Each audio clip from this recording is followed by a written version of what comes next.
My mother said it without knowing what it would do. Not as a revelation, as a passing reference. The kind of thing that surfaces in the middle of a larger conversation without the speaker understanding they have just handed you something that will change how you read 15 years of your own life. She was talking about Marcus, about how he was doing, about the past few years, and she mentioned the depression. Not carefully, not with the particular weight of someone sharing something significant for the first time, in the easy way of someone who assumed I already knew, who didn't realize the information had never reached me. I kept my expression neutral, let the conversation continue, said nothing that told her what had just landed. Drove home that evening thinking about 15 years of relationship I had been reading incorrectly. Every instance of Marcus being cold, distant, uninterested. Every family gathering where he had seemed somewhere else. Every conversation that had gone nowhere. Every moment I had understood as him simply not caring. Sitting in a completely different frame now.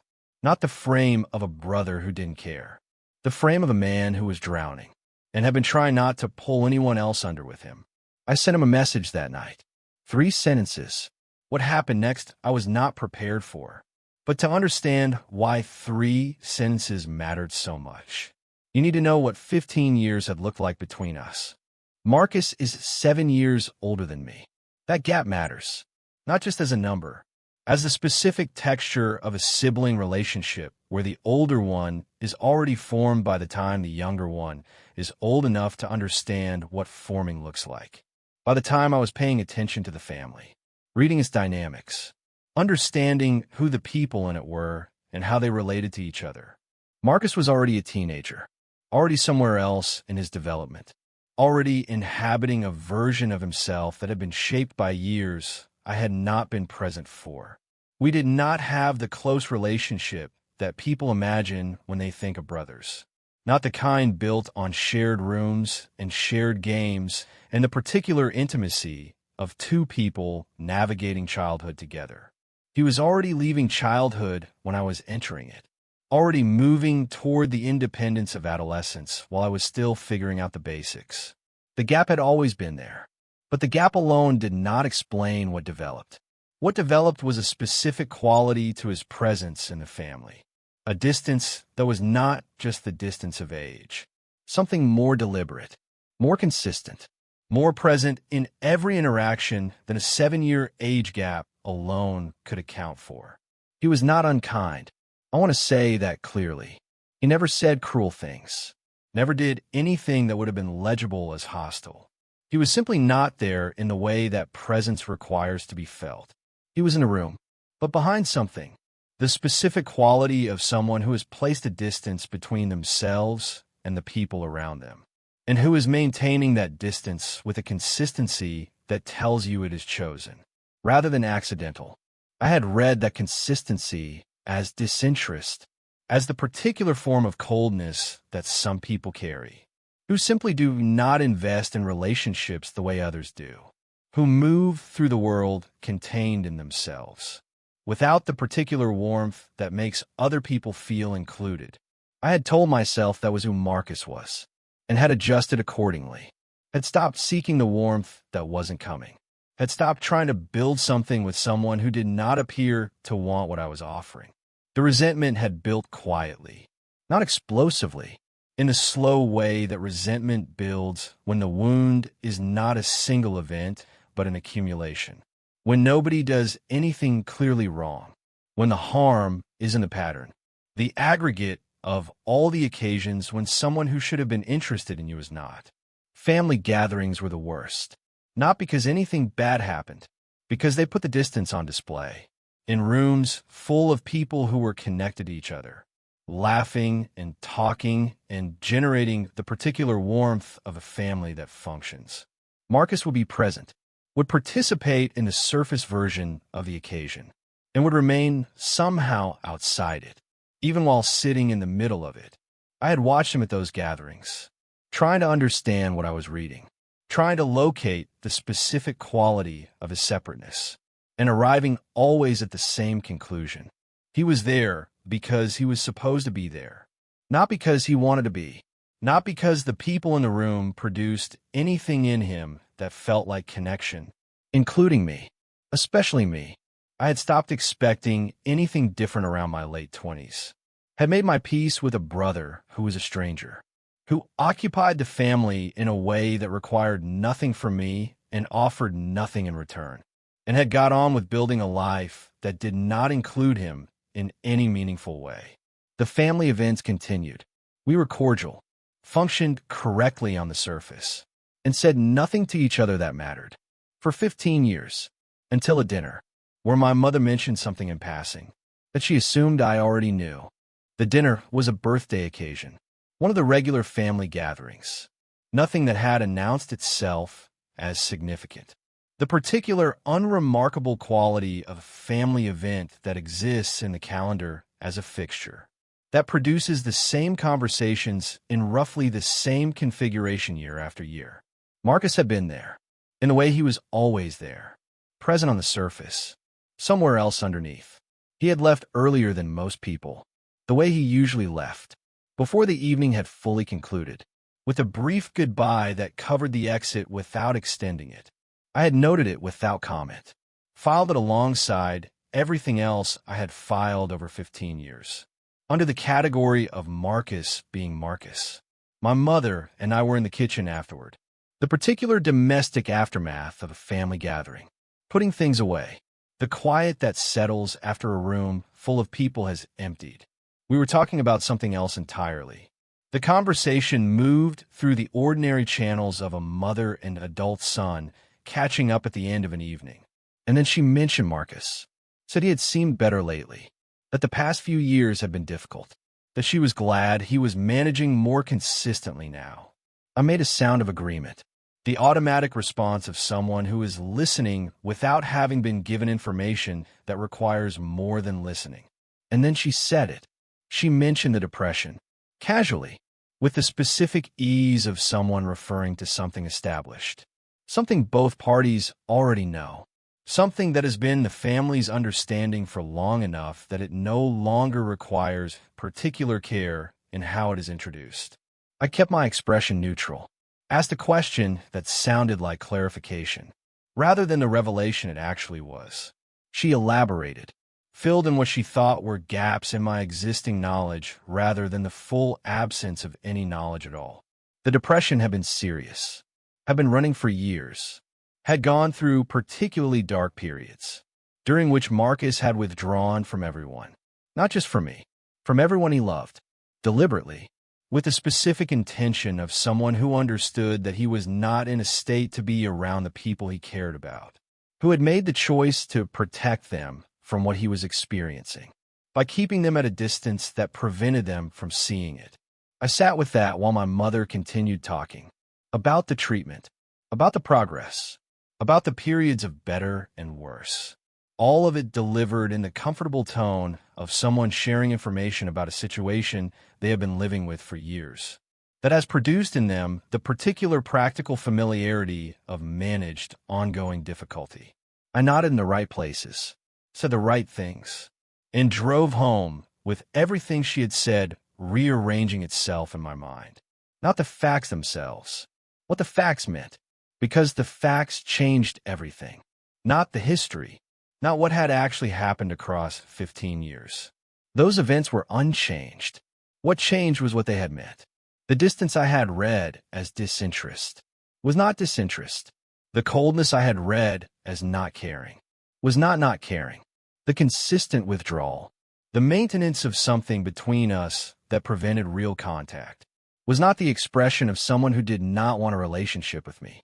It was the expression of someone who had not believed himself capable of one, who had been managing something enormous, in the dark, alone, and had kept everyone at a distance to avoid the specific harm of letting them see it, including me, the brother he had apparently been protecting in the same way he had been protecting everyone else, by not letting me close enough to witness what he was carrying.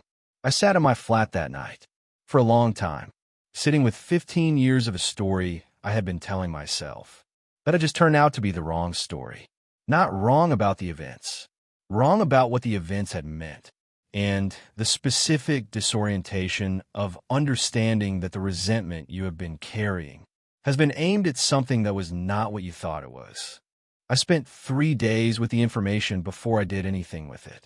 Not because I needed 3 days to decide whether to reach out, because I needed 3 days to understand what reaching out should look like, what I wanted to say, what the message needed to be, and what I needed to have processed in myself before I brought it to him. Because bringing it to him before I had processed, it would have made the message about my processing, about my adjustment to what I had learned, about my need to understand things differently. And that was not what he needed it to be about. What he needed, if he needed anything, was something simpler than that. Just the information that the distance between us was not something I needed him to maintain anymore.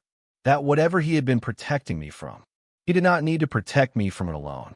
That I was there, fully, without conditions attached to the being there, without requirements about what the being there needed to look like.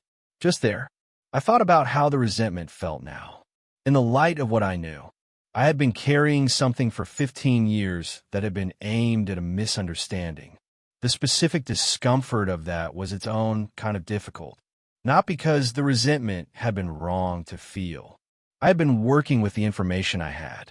And the information I had produced a reasonable response. But the information had been incomplete. And incomplete information produces responses that are aimed at the wrong thing. The resentment had been aimed at a brother who didn't care. The brother who existed was a man who had been caring so much. About not causing harm. About not pulling people into something he did not believe they should have to witness. That the caring had expressed itself as its apparent opposite. As distance. As withdrawal. As the specific absence that I had read as indifference. I thought about what that must have cost him. The particular cost of keeping everyone at a distance for years. Not because the distance was comfortable.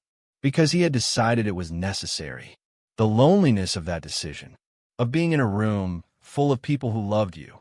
And maintaining the distance that would protect them from knowing how you were. While knowing that the maintaining of it would be read as something it was not. Would cost you the very relationships you were trying to protect. That cost was real, and he had been paying it for years, while I had been interpreting it as evidence that he simply didn't want me around. I also thought about my mother, about the assumption she had made, that I knew, that the information had reached me at some point through the family channels through which information moves. It hadn't. Whether because Marcus had asked for it not to be shared directly with me, or because the assumption that I knew had prevented anyone from thinking to tell me. I didn't know which. It didn't matter which. What mattered was that I knew now, and that knowing changed what was possible. On the third evening, I opened my phone, went to the message thread with Marcus, which was sparse in the way that threads are sparse when the relationship they represent has not been used. The last messages were from over a year earlier. Brief, practical exchanges around a family occasion. The specific content of a relationship that functions only in the minimal necessary. I typed for a while. Deleted it. Tried again. Deleted that. While I was trying to write, kept becoming too much. Too explanatory. Too focused on my own realization rather than on the simple thing I actually needed to say. Eventually, I arrived at 3 sentences. I told him I'd been thinking about him, that I wanted him to know I was there, that there was no pressure attached to that, just that it was true. 3 sentences. Nothing that required him to respond in any particular way. Nothing that demanded an explanation or a reciprocation or a conversation he was not ready for. Just the information, delivered simply, in the least pressuring form I could find. I sent it, put the phone down, and waited, not expecting a quick response, not expecting any particular response, just having said the thing, and placed it where it needed to be placed. His name appeared on my screen 40 minutes later. Not a message, a call. I answered immediately. He didn't speak for a moment after I said hello, just the particular quality of silence that tells you someone is there, and that the silence is not absence, is something being managed. Something that needed a moment before it could become words. Then he said my name, just my name, in a way I had never heard him say it. not the flat functional version. The version that carries weight, that tells you the person saying it is feeling something they have not been expecting to feel. Then he said he was sorry, not for anything specific at first, just the general form of it, the word placed in the space between us. I told him he didn't need to apologize. He said he did, that he had known for years that the distance had been read wrongly, that he had not been able to find the way to correct it, that every time he had thought about reaching out, the gap between where things were and where they would need to be for the reaching out to make sense had felt too large. Too much had passed, too much time, too much distance, too many family gatherings where they had existed in the same room and said nothing that mattered. He said it had felt impossible to bridge, not because he didn't want to, because he hadn't known how, and because he had not believed himself worth the bridging. That last part he said quietly, with the specific quality of something true that costs something to say, that had lived inside him for a long time, in the particular way that depression shapes a person's understanding of their own value, their own deserving, of the people who might want to be close to them. I listened, without interrupting, without the particular impulse to immediately correct what he had said, to tell him, of course, he was worth it, because the impulse to correct was for my own comfort, not his, and he needed to be heard more than he needed to be corrected. So I let him speak. He talked for a long time, not in a continuous prepared account, in the halting way of someone excavating something they have not spoken about to this person before, who is not sure how much to say, but who finds that once the first part is out, the next part is slightly less impossible, and the one after that slightly less again. He talked about the depression, not the clinical version, the lived one, what the dark periods had actually felt like, the specific quality of them, the way they had shaped what had felt possible, and what had felt necessary to protect.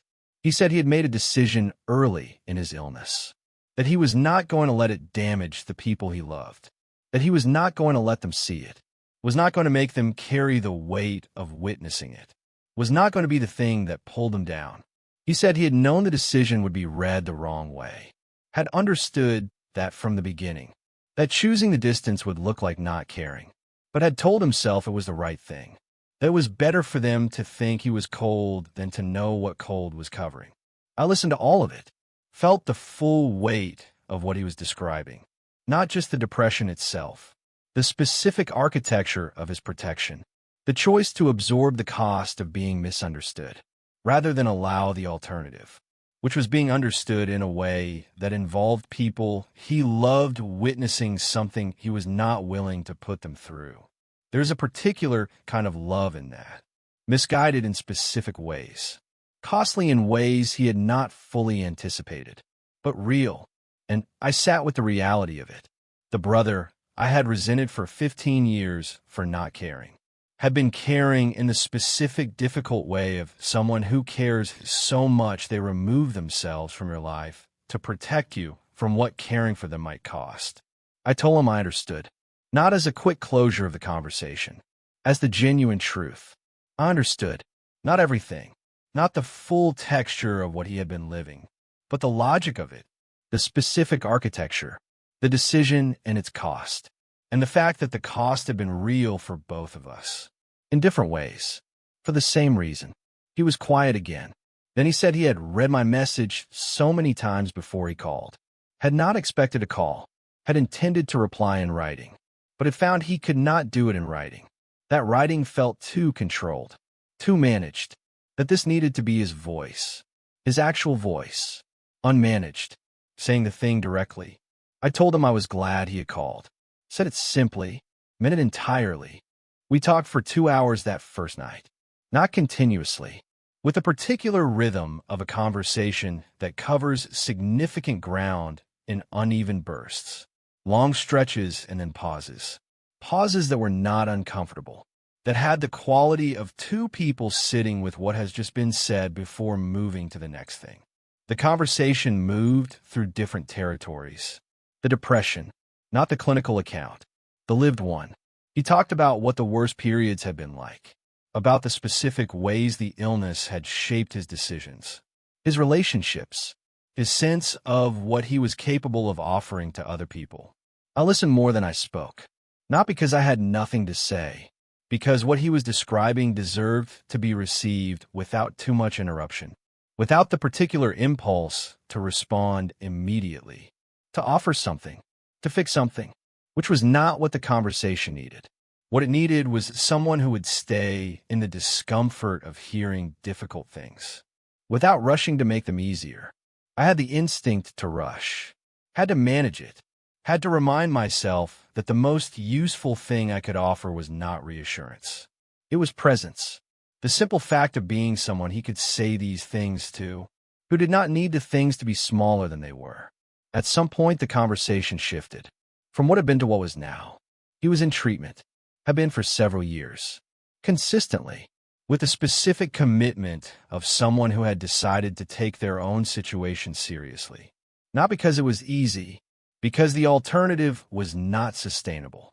He had good periods and difficult ones, was learning to navigate both without the management strategies that had served him in the short term and had cost him everything in the long term. The management strategy of keeping everyone at a distance had protected people from witnessing the worst of it, had also produced 15 years of relationships that had never been real, had never been allowed to be real. He said he understood now that the protection had been another form of the same thing. The depression's logic, the voice that told him he was too much, too difficult, too likely to cause harm, that the kindest thing he could do was be less present, be less himself, occupy less space, take up less room in the lives of people who deserved more than he could offer. He said the work he'd been doing in therapy was largely about dismantling that logic, about learning to understand that the people who loved him were capable of deciding for themselves what they could handle, that removing the choice from them in the name of protecting them was its own kind of harm. That real presence, even imperfect presence, even presence that was sometimes difficult to be around, was more valuable than the managed absence he had been offering. I said something then that I had not planned to say. I told him I would rather have had the difficult version of him than the managed version for 15 years, that what I'd been missing was not the perfect brother, just the actual one, however that came. He was quiet for a long time. Then he said he wished he had known that. I said I wished he had known too, that I wished I had said it earlier, before the years of distance had accumulated into something that had felt unbridgeable to both of us, that I had not known he was drowning, had not known the distance was protection, had read it differently, had responded to the reading, and that the responding had made the gap larger. Neither of us making it larger deliberately. Both of us making it larger through the logic of our own separate understandings, which had been wrong on both sides. Not wrong in a way that required blame. Wrong in the way that two people can be wrong when they're each working with incomplete information, and each producing reasonable responses to the information they have, that produce unreasonable outcomes. He said he should have told me. I said I should have asked. We held both of those things for a moment, without resolving them, because they did not require resolution. They required acknowledgement, and the acknowledgement had been made by both of us, to each other, in the specific, direct way of two people who have finally arrived in the same conversation. After 15 years of parallel ones, we met in person about 2 weeks after the call. Neither of us suggested somewhere significant. Neither of us reached for the occasion of a familiar family place that carried accumulated memory. Just a pub neither of us had been to together. Somewhere without associations. Clean ground, where what happened between us would be its own thing, not layered over something previous. He was there when I arrived. I had thought I would feel something specific walking in, some version of the particular complexity that the 2 hours on the phone had produced. What I felt was simpler than that. Just the straightforward feeling of arriving to meet someone I was glad to see, which was its own revelation. That could be that simple. That the 15 years of distance could have produced something in the background that felt this uncomplicated in the foreground. We ordered. Saturday. The first few minutes had the specific quality of two people finding their footing in a physical version of something that had only existed on the phone. The phone had its own buffer, the removal of the visual dimension, which allows a certain freedom. In person, there is no buffer, just the full presence of another person, with everything that presence contains. I had not known what Marcus in full presence felt like. Not really. Not in the way that actual familiarity produces. Because the 15 years had not produced familiarity. They had produced proximity without presence. The same room without the same space. What I found was something that surprised me in a specific way. He was recognizable, not just physically, in ways I had not expected to recognize. A quality of humor, brief, dry, that surfaced in the first 20 minutes in a way that told me it was genuinely his. Not performed for the occasion, just how he was, when he was actually there. A way of listening that had the quality of genuine attention rather than the managed waiting of someone going through the motions of a conversation. When I said something, he responded to what I had actually said, not to an adjacent version of it, not to what he was preparing to say next, to the thing itself. Small things. But the small things are the real things. The real things are almost always the small ones. We talked for 3 hours, not about the depression specifically, about our lives, about the things that had shaped us, about the people we had become in the years of parallel existence. He told me about his work, his interests, the things he had found meaningful and the things that had surprised him by being meaningful. I did the same, and somewhere in the exchange, I found something I had not expected to find. Common ground. Real common ground. Not the kind that is manufactured from shared origin. From having the same parents and growing up in the same house. The kind that is discovered between two people who have actually talked, and found in the talking that they see certain things similarly. That they respond to certain things in ways that are recognizably related. That underneath the 7-year gap and the 15 years of distance, there are things that connect, that had always been there, available, waiting to be found by two people who were finally in the right conversation to find them. He asked about my life toward the end of the evening, not the general version, with the specific interest of someone who wanted to know the actual answer. I gave him the actual answer. He listened, the way I had listened to him on the phone, with the quality of attention that tells you the person is actually receiving what you were saying, not waiting, not managing, just there. We talked about what we wanted the relationship to look like going forward, not in formal terms, in the honest way of two people who have understood that what they are building is new, not a restoration, not a return to something that was interrupted, because nothing had been interrupted. There had not been a close relationship that had been disrupted. There had been the potential of one.